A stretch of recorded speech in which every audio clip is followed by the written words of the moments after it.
Pag may nagpick ng Moskov sa kalaban, ang magandang i-pick dito, si 1-1 mga lods. Pero yung Esmeralda mga lods, pinagtatawanan ako. Parang minamaliit niya ako lods ah. Mamaya ka sa akin boy. Tapos si 1-1 talaga lods, mas mabisan tong patapat dito kay Moskov. Pero tandaan nyo lang, pag nakalamang yung 1-1 nyo sa early, talagang huwag kayong matakot kay Moskov. Yan dito, umasim ba sila lods, kaya bigyan na natin to.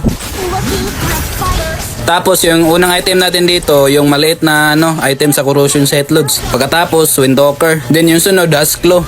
Pagkatapos ng Asklo, yan, buo na natin yung corrosion sight. At since dalawa yung magic damage sa kalaban, si Kagura tapos si Esme loads. Pag naka-snowball tayo early to mid game, yan, pwede tayo mag-rose gold loads. Pero pag nakasabay yung mga kalaban, nakahabol sila sa level at gold, talagang tayo, pati na shield. Yan, Athena shield lang talaga yung best option dito loads. Kasi may Esme din. Pagkakainin lang niya yung shield ng rose gold. Tapos kung titignan nyo yung item ng kalaban na tank, kung naka HP build siya, pwede tayo mag-item na Demon Hunter. Pero pag armor build yung tank ng kalaban at si Esme, yan, pwede tayo mag Malefic Gun loads. Tapos wag na kayo mag-boots kay 1-1 loads kasi napaka-useless lang yan. Passive yung ginamit natin dito kay 1-1, hindi lakad. Kaya hindi magagamit yung boots na yan. Yan, sa mga hindi pa nakakaalam, yung passive dito ni 1-1, yung patalon-talon niya loads. Pag naka-basic attack, nag-i-inform lang ako kasi marami pa rin hindi nakakaalam ano yung passive. At dahil lamang tayo ng item dito kay Moskov, yan, kaya natin itong palagan loads. Wala itong magagawa.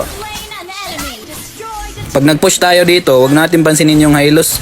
Yan, tower lang tayo. Yan, sa mga bago lang sa content ko, yung content ko loads, gold lane gameplays, lahat ng marksman ginagamit ko.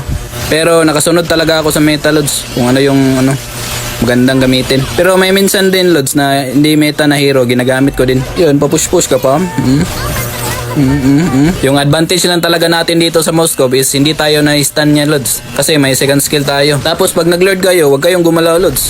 Basic attack lang kayo para mas mabilis yung attack speed niya. Sige. Palag loads. Nice one. Wait naman, ginawa akong support dito sa game na to ah. Ang laki ng assist ko. Kung hindi nyo lang alam mga lods, grabe ang sakit ni 1-1 ngayon sa meta. Laging hindi lang siya napapansin or ginagamit ng mga players. Kasi konti lang yung may alam kay 1-1. Basta konti lang yung pumipik dito kay 1-1 lods. Siya nga pala, ako nga pala si Bisaya Plays, ang marksman ng mga Bisaya. Kung hindi ka pa nakapollow sa page ko, mag-follow ka na idol kasi mag-follow. Pogi. Yun, pitasin natin yun. Ano boy? Pag umabot kayo dito sa video na to mga lods, mag-follow na kayo. Follow kayo sa may badge siya. Kasi pag walang badge yung Bisaya Plays na page na yan, matik fake yan. Pero may Bisaya Plays second account ako lods. Kaso 11k followers pa lang. Ayun, boy. Kanina, tinatawanan mo pa ako Yun, labos. Ultihan mo ako. Ayun, bakit mo kinancel? Yan, tapusin na lang. Magpalo pogi. Mga lods, ito yung mga ginamit kong emote sa Naruto. Ayun, napakaganda naman. Ang cute pa. Tapos kunin nyo to mga lods sa Naruto event. Magbalo. Pogi.